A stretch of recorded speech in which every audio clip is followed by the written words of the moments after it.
Hey guys, welcome back to my channel to Maths। और इस video में हम क्लास 9th का chapter 5 which is Euclid's geometry इसकी एक्सरसाइज 5.1 के दो क्वेश्चन सॉल्व करने वाले हैं, क्वेश्चन नंबर 3 एंड 4। बिकॉज 3 में सिर्फ हमारे पास एक आंसर है, उसको हमें एज इट इज लिखना है।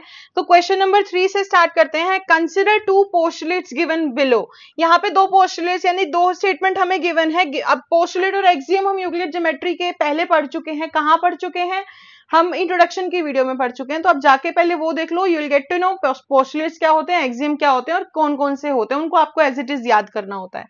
Given any two distinct points A and B, दो पॉइंट्स गिवन है A and B. There is a third point C which is in between A and B. एक बीच में एक सी पॉइंट है, एक थर्ड पॉइंट है जिसको हमने ए और बी के बीच में नाम दे दिया सी का।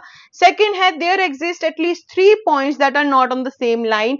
ये लाइन क्या कह रही है कि भाई एटलीस्ट 3 पॉइंट्स ऐसे होते हैं जो हमेशा सेम लाइन पे नहीं हो सकते। मतलब ये सिर्फ कुछ भी कह रहे हैं, आपको आगे के क्वेश्चंस के आंसर देने हैं। Do these postulates contain any undefined terms? तो इसका आंसर है yes, these postulates contain undefined terms such as point and line. यहां पे आपको क्वेश्चन में ना इजीली समझ नहीं आएगा कि आप लाइन किसको बोल रहे हो, है ना, आप पॉइंट किसको बोल रहे हो। तो कुछ टर्म्स ऐसी हैं जो यहाँ अनडिफाइंड है। आगे, आर दीज पोस्टुलेट्स कंसिस्टेंट? क्या ये कंसिस्टेंट है? Also these postulates are consistent. क्यों? क्योंकि दे डील विद दो डिफरेंट सिचुएशंस हैं दोनों में। एक सिचुएशन में दिया हुआ है given 2 points A and B, उनके बीच में एक सी पॉइंट है। ठीक है, आप इनको रीड कर लेना। Also, these postulates are consistent because they deal with two different situations. As first says that given 2 points A and B, there is a C point lying between them. एक situation ये है। Whereas second says that given A and B, you can take C not lying on the line A and B.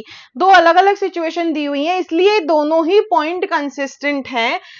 और next जो last part पूछा गया, do they follow Euclid's postulates? अगर हाँ तो एक्सप्लेन, ना तो एक्सप्लेन। तो उसका आंसर है नहीं, no, these postulates do not follow Euclid's postulates because if you have already know कि पोस्टुलेट्स और एक्सियम्स क्या होते हैं, तो आपको पढ़ के ही पता चल गया होगा कि ये पोस्टुलेट्स नहीं है बट ये एक एक्सियम को फॉलो करते हैं। वो एक्सियम क्या कहता है?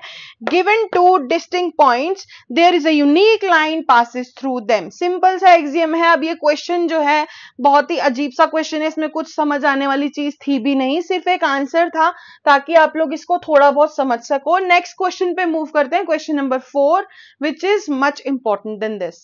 Okay, so question number 4 says if a point C lies between 2 points A and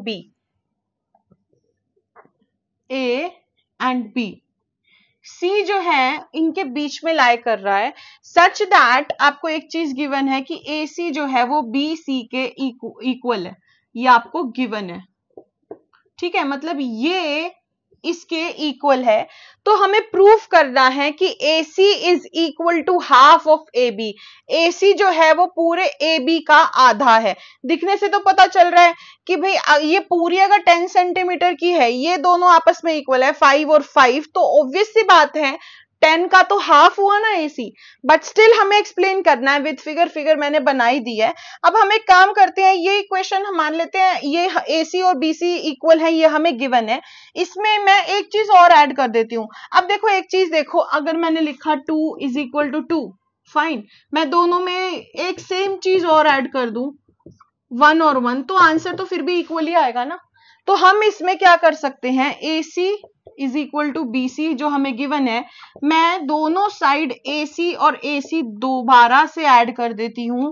ठीक है, इसका जो रीजन होगा, equals add to equals make the whole equal.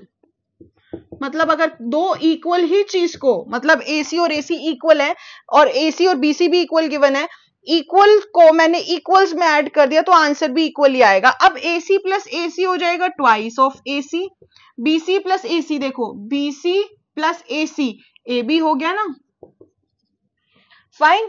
अब मैं क्या करती हूं, ये 2 इधर मल्टीप्लीकेशन में है, इधर जाके मैं डिवाइड में कर देती हूं।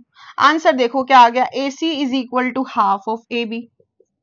ये आ गया आंसर, एंड में लिख देना हेंस प्रूव्ड। बहुत ही सिंपल सा था ये, अभी तो बहुत बेसिक है। जब आगे क्वाड्रिलेटरल ट्राइंगल ये सब चैप्टर आएंगे ना, तब आपको ये सॉल्व करने के लिए जब चीजें आएंगी, ये अगर अभी सीख लोगे ना कि कैसे हमने क्यों ऐड किया, क्योंकि एसी और एसी ऑब्वियस सी बात है, दोनों साइड इक्वली मैं ऐड करूंगी तो आंसर तो सेम ही बचेगा ना। तो लेकिन अब यहाँ पे हमारे पास नंबर्स की जगह अल्फाबेट्स हैं, थोड़ा सा डिफरेंस आ जाता है बीसी और एसी, क्योंकि हमें एक जगह क्या लाना था, एबी।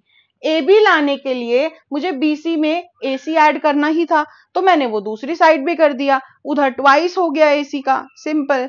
इसी जगह इसी तरीके से अगर आप एसी एसी ऐड ना करते, बीसी भी कर सकते थे, इधर ट्वाइस हो जाता और उधर हाफ हो जाता, लेकिन हमें क्वेश्चन में एसी था, एक जगह एसी ही लाना था, दूसरी जगह एबी था तो एबी ही लाना था।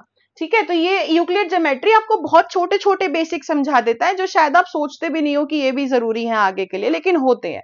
ठीक है, so that's it for today's video guys. Do like, subscribe and share my channel. Thank you.